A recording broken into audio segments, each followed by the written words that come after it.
Rave, and we've caught up to the one and only Rob Zombie, a very big name in the horror business. And, well, I guess my first question is kind of where did it all start out in the beginning?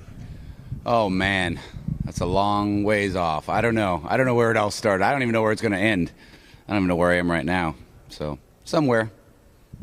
Well, that's very good, and well, you know, I mean, then I remember I was coming back from Madison when they debuted your I think it was the first solo album, and it's amazing that was about what 10 years ago, and how, the staying power that one had. So that that was a different plateau, and you were coming up on the movie thing. But so how did the solo career change things for you? I guess. I mean, the solo career was that was just sort of necessity. I mean, I'd been in White Zombie since. I guess we started in '85, and things were great. I mean, at that point, White Zombie was huge when the band fell apart, but it was just bad combination of personalities. Nobody could get along. It wasn't fun.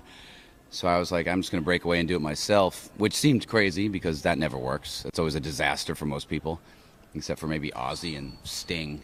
It never works.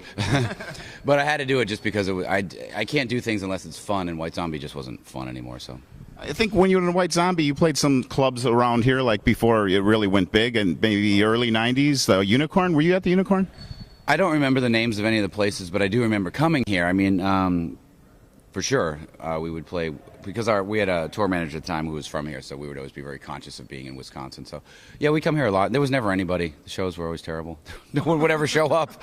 I mean, in the early days, it'd be like 5 people.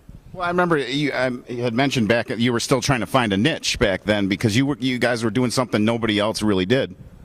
Yeah, we were really out of sync with the music scene at that time, so it didn't make sense because we weren't really metal and we weren't really, grunge didn't happen yet, so we weren't really anything. We didn't know what the hell we were.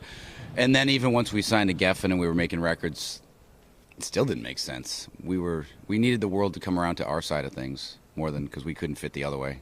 Well, it has an incredible way, and like you are definitely one of the few people that's had an extraordinary solo career. And I mean, just maybe what's some of your influences that if you have any or any particular favorites out there that made you want to pick up an instrument or start singing, that sort of thing. Oh yeah, sure. I mean, it's pretty obvious. I mean, growing up in the '70s as a little kid, I mean, I worshipped Alice Cooper and Kiss and everything that you would, Elton John and Queen and Blue Oyster Cult, whatever. So that was really the thing that made me love music. I mean, but at the time, in a way, those bands were so larger than life, it didn't seem like a career choice. It seemed unattainable. And then the thing that really made it seem like, oh, you can have a band, which is the same story you've heard from a million people. Like, once you get into punk rock and discover the Ramones and bands like that, that's like, oh, this seems doable on some level. So that's basically what it was. Well, that's really really awesome. And now this is where it starts, where you've done something that nobody else did. I remember a quote someone said about Lon Chaney Sr. that he was talking to Boris Karloff, and he said, what you got to do is you got to do something nobody else does and do it better than anyone else. And now in your films and your music, it seems like that's really in a way what you've done. Well, yeah, I mean, I really never set out to, with any conscious way, ever thinking like, oh, I want to do something no one else has done. I never really think that. I just really wanted. There's things that I want to see and I don't see them. So I go, well, rather than sitting around crying that I don't see it, I should go do it myself.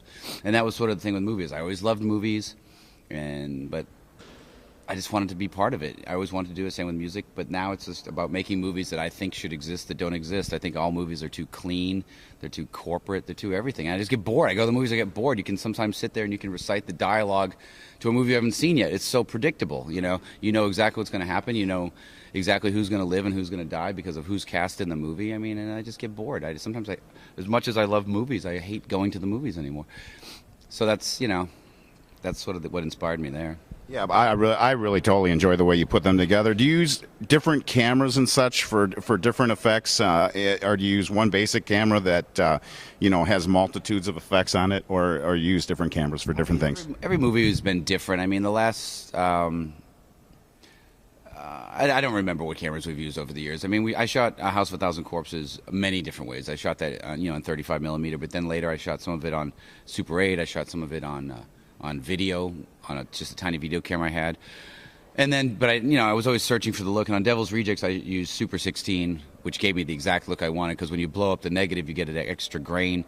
but you still get a really sharp image, and it looks kind of like how movies looked in the 70s. It's just that extra grit, because that's the other thing I hate. Movies are so clean. Everyone's like all about high def, high def. I'm like, oh, I don't want things to look any better. Things already look too good as far as I'm concerned. I usually go back and take my negatives and try to make them look worse. And then I shot Halloween on 35, and I hated it because I thought the movie looked too clean, so I then went back for Halloween 2 and shot it on 16 to make it look dirtier. Wow, that growing up in the 70s myself, I noticed that you seem to kind of enjoy, setting some things in that period and such. And maybe I had it reminded me a little bit of like movies like Gargoyles or The Devil's Rain. Do you remember that one? Oh, yeah. With John Travolta. Was it William Shatner? Was John Travolta in that one? In it too, yeah. And Ernest Borgnine, of course. Ernest Borgnine, yeah. He's another. Didn't you have a question for him, Persephone? Yeah. I got a couple questions, actually. Well, yeah, I heard you're starting to remake The Blob. Well, no, not really. I mean, that's one of the films that came to me to possibly do. Right now, I'm not working on any movie. I have like 4 or 5 different movies in sort of early development, and it could be The Blob, might be something else. It's just the thing is, it just takes so long. That's the one thing about movies that's kind of different than records. Records, you can get your band, you go in the studio, you're working. Movies, it just takes so many factors to fall into place to get the production moving. And so that's why I have a couple different things. It could be The Blob, could not be The Blob. Well, also, I actually recently seen El Super Bisto. Yeah. And what made you want to do a cartoon? I sort of had this long-range plan with El Super Bisto. First, I did it as a comic book, and I thought, okay, if I had this idea that if I tried to pitch it as a film, it would never happen. But if I do it as a comic book, I can take the comic book, use the comic book to sell it as an animated movie, which I did, so now it's an animated movie. And I thought, well, we could take the animated movie and try to pitch it as a live-action movie, because I always want to make a movie where you would build an entire world on a set so everything is fake. Like all the characters' muscles would be fake. Everything would be fake, but live-action. That's why I purposely cast the voice actors that look just like the animated characters in real life. So if I did go make it into a live-action movie, I could use the same people. Oh, that's cool. I don't know if they know that, but that was my plan. Oh, that's cool. Well, also, I'm a really big fan of your wife and the work that you do with your wife. I think that's really, really cool that you guys do a lot of stuff together. Yeah. And her Total Skull line. Is she going to be doing anything further with that? Is it? I'm not sure what she's doing with that at the moment. I think she's going to expand that in some way soon, but I'm not sure what. She's sort of taking a mild break from it. I think it was overwhelming her, because it started off as this tiny little thing she started for fun, and then it's kind of like that, be careful what you wish for. Then it started getting popular, then she's like, oh my fuck, this is a lot of work. It started like, oh, this will be fun to do, and now suddenly she's running this big business, so she got a little freaked out by it. Wow. It's kind of cool, though. Yeah, I just think it was more. I guess a couple more questions here. I know you're a busy guy. Any actors out there that you'd like to work with that you haven't worked with yet? Oh yeah, tons. There's tons of amazing actors. There's so many people I love, and there's people I have worked with that I'd like to work with more. I mean, especially Paul Giamatti. I mean, he did El Super Bisto, but he worked one day, and even on that day, he was deathly ill. So I would love to work with him in some capacity. I mean, there's tons of people. There's so many great actors. Oh, very good. Any aspiring words for horror movie makers everywhere? I don't know. I mean, there's so many. I don't know what to tell people with that. I mean, you just have to do what you want to do and just do it, because everyone will try to persuade you to not do it, because everyone's biggest fear, especially your best friends, is that you will do it. So your best friends are the ones who want you to fail the most. So ignore the advice of your friends and family, because they'll steer you off the path first, because God forbid you become successful, then they look like idiots. So take them out of the mix first.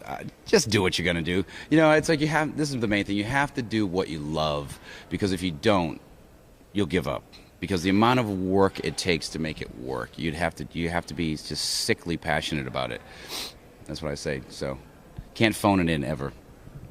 Well, thank you very much for your time, and well, this has been great. A lot of fans on the Crimson Theater will thoroughly be enjoying this.